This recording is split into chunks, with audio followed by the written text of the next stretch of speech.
Morning हजुर सबैजनालाई स्वागत छ फेरि पनि मेरो अर्को ब्लगमा। र आजको ब्लग चाहिँ माघे सङ्क्रान्ति विशेष। म चाहिँ माघे सङ्क्रान्तिमा के बनाउँदैछु भनेर देखाउँदैछु। फर्स्ट चाहिँ मैले तेलको लड्डुको लागि तेल पटपट पड्किने गरी भुटेँ र यता खेजुरको चपिङ बोर्डमा काटेर पकाल्नुको लागि लाएँ। मैले सबै गुडहरू पकालेको भिडियो चाहिँ बनाएर लङ हुन्थ्यो भनेर तेलको लड्डुको बनाउन मैले लाएँ।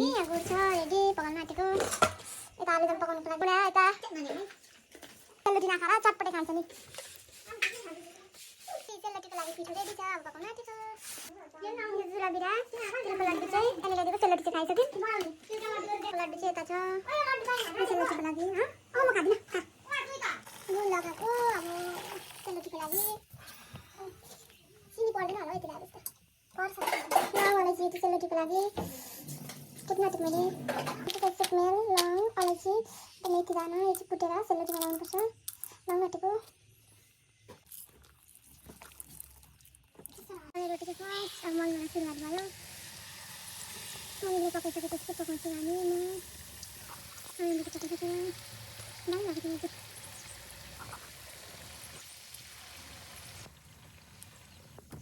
अरे खाना भएको मजाको भयो रोटी पनि।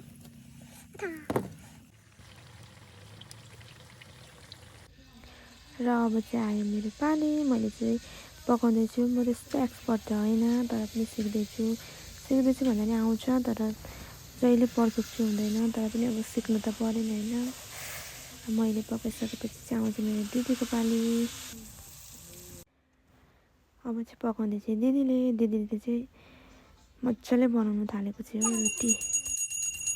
र लास्टमा फेरि मैले पकाउनु पऱ्यो एकछिन भनेर लास्टमा बसेको चाहिँ 6 साढे 6 भइसकेको थियो लास्टमा। तर धुवाले एकदमै आँखा पोलेर सकेन, राम्रो भएन भिडियो पनि।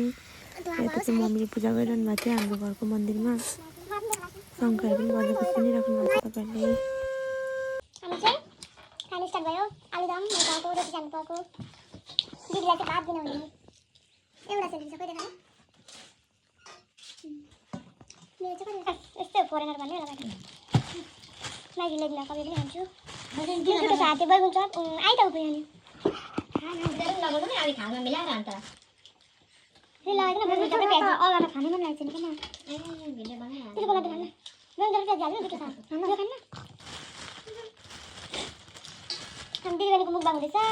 बहिनीलाई चाहिँ एउटा फर्स्टमा चाहिँ केही इन्भाइट गरे कोही भेजबाट हामीले छैन होइन।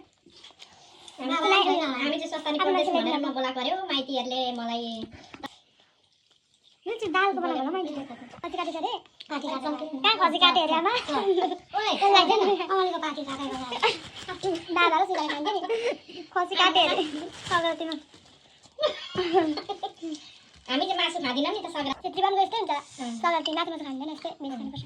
त्यही त मासु खानु दसैँमा के दसैँमा तिहारमा त्यो हामी यसरी बनाएको लागि नट्सहरू लगाएर खाइदिने यस्तो बनाउनु त्यो साथी खेजुर लड्डु होइन खेजुर गुल्ल्याएर अनि काटेर यता सानो भयो त्यो बुढोको दाम त्यसरी मजाले बनाउनु हामी कस्तो हेर्नु पो त चिनी चाहिँ एकदम नलाग्छ के लगाउने चिनी गरममा चाहिँ कहिले खाने मासु नखाएर खाएको पुरा हुन्छ। के भयो खाइसक्यौँ 26 को माघे सङ्क्रान्ति शेष सग्राती सक्यो यसपालिको बाई बाई। So guys, कसरी बनाएको भोलि पुरा भने चिया खाने भोलि पुरा भने चाहिँ बासी हुन्छ अरे त्यही भएर आज आउनु पर्यो। 7 बजिसक्यो खाइसकेर आएको हामी मोरा दिदी 7 बजिसक्यो पुऱ्याउनु हिँड्दा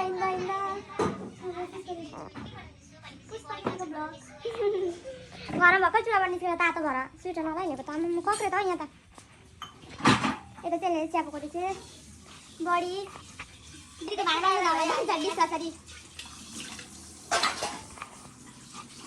अघि भ्लग गर्दा तँ आएको थिइस् नि है सेलरोटी पकाउनु आउँदा हाम्रो घरमा अहिले राति पनि तै आइपुगेछ।